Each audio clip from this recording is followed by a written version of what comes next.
hii ratiba hapa kwa ajili ya walau machache kutoka kwa waliowahi kuwepo Oman kwa takriban miaka isiyopungua 6, wajiandae kwa uchache wazungumze chochote ili kuendelea kuwapa moyo na matumaini. Nadhani kama kuna watu hawajahudhuria hapa, lakini inshallah watapata kile mtakachokizungumza walau kwa dakika 5. Tunatumai kwamba kila kitu kinawezekana. Haikuwa rahisi mpaka hapa tulipo leo.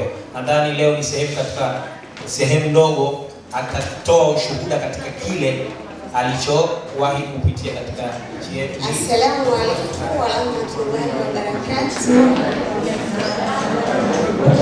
Kwa majina naitwa Priska Thomas. Niko hapa ndani miaka 6 kwa bosi mmoja. Bosi wangu, madamu wangu pamoja na familia yake yote wananipenda sana na naishi nao vizuri. Nafanya kazi vizuri na napenda familia zao. Changamoto zipo, lakini inatakiwa uvumilivu.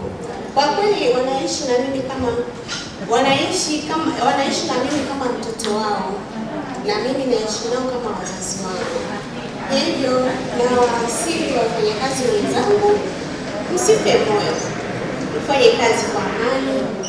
Mkija huku mje na lengo moja la kufanya kazi, msifate magurupu, msisikilize maneno ya watu. Huyu bosi, kuna wengine wanafuata magurupu, yani wakiingia kwenye magurupu wanaanza kuulizana unalipwa kiasi gani, unalipwa kiasi fulani. Umeona? Basi akishamwambia analipwa kiasi fulani, anamwambia bwana, hiyo pesa ni ndogo sana. Pesa ni ndogo sana, mwambie bosi wako akuongeze. Kama hata kuongeza toka. Lakini namshukuru Mwenyezi Mungu, mimi nimevumilia sana, na miaka 6 yote mpaka kufikia hapa, namshukuru Mwenyezi Mungu, alhamdulillah. Na naendelea kufanya kazi, huwa naenda na rudi, na nitaenda tena na nitarudi tena mpaka kwa bosi wangu. Hivyo moyo wa uvumilivu kwenye kazi zangu. Sipendi kusikiliza maneno ya watu. Nawapenda sana.